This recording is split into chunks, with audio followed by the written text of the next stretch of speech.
दोस्तों, आत्मनिर्भर शब्द आजकल बहुत चल रहा है। इस पर बहुत जोक्स बन रहे हैं, मीम्स बन रहे हैं। अनफॉर्चुनेटली हम इस शब्द का असल मतलब नहीं समझ रहे, लेकिन मैं आपको ये बता सकता हूँ कि एज ए इंडिविजुअल आप आत्मनिर्भर कैसे बन सकते हो और क्यों आपको आत्मनिर्भर बनना चाहिए। मैं ये मानता हूँ कि अगर हमारे देश का हर नागरिक खुद को आत्मनिर्भर बना ले तो ये देश भी आत्मनिर्भर बन जाएगा, क्योंकि नागरिकों से ही देश बनता है। हम ही देश है, हम ही भारत है। शुरू करते हैं एक असली कहानी से, ध्यान से सुनना। एक बच्चा था, बहुत गरीब फैमिली से बिलोंग करता था, लेकिन पढ़ने में बहुत तेज था। हर बार वो क्लास में टॉप करता था।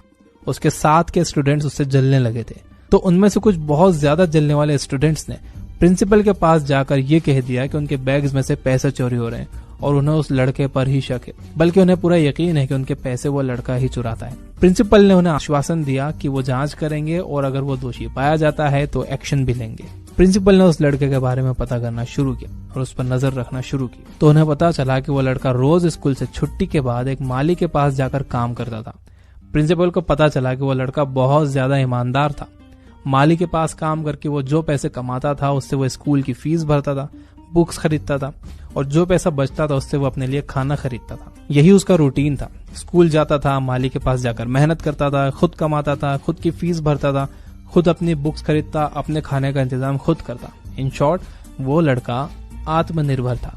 तो एक दिन प्रिंसिपल ने सारे बच्चों के सामने उस लड़के को खड़ा किया और कहा, मैंने देखा है कि बेटा तुम बहुत ज्यादा मेहनत कर रहे हो, स्कूल में भी अच्छी पढ़ाई कर रहे हो और बाहर भी काम कर रहे हो।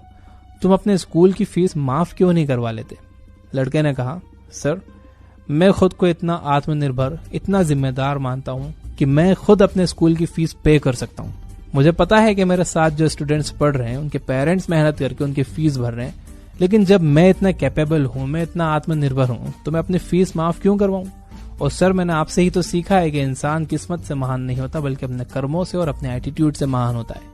ये बात सुनकर प्रिंसिपल को बहुत प्राउड फील हुआ और जिन स्टूडेंट्स ने उस बच्चे की कंप्लेन की थी उनका सर शर्म से झुक गया। उस बच्चे का नाम था बंकिम चंद्र चट्टोपाध्याय, जिन्होंने वंदे मातरम गीत लिखा था। तो ये होता है आत्मनिर्भर लोगों का एटीट्यूड। अगर आप अभी 12th में हो और आपके स्कूल और कॉलेज की फीस अभी भी आपके पेरेंट्स भरते हैं, तो आपको सीरियसली सोचना होगा।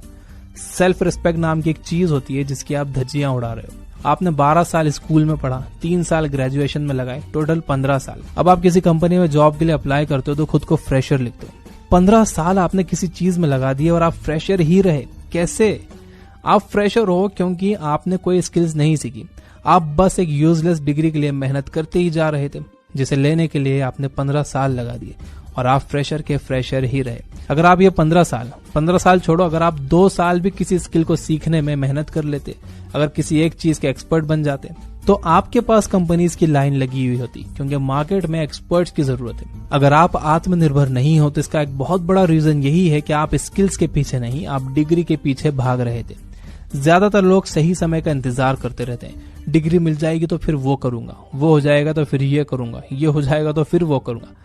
मैं आपको एक कड़वी सच्चाई बताता हूँ, जो भी काम आप करना चाहते हो उसके करने का बेस्ट टाइम कल था जो निकल गया, लेकिन सेकंड बेस्ट आज है। आपको इसे नहीं निकलने देना है। इंतजार करते रहोगे तो कभी आत्मनिर्भर नहीं बन पाओगे और धीरे धीरे फैमिली में आपकी रिस्पेक्ट भी कम होते चले जाएगी। ताने सुनने को मिलना शुरू हो जाएंगे कि बस खाता रहता है, बैठा रहता है। तो आत्मनिर्भर बनने के लिए पहली चीज है, आपको सही समय का इंतजार नहीं करना है। आपको आज से स्किल्स डेवलप करने लग जाना है।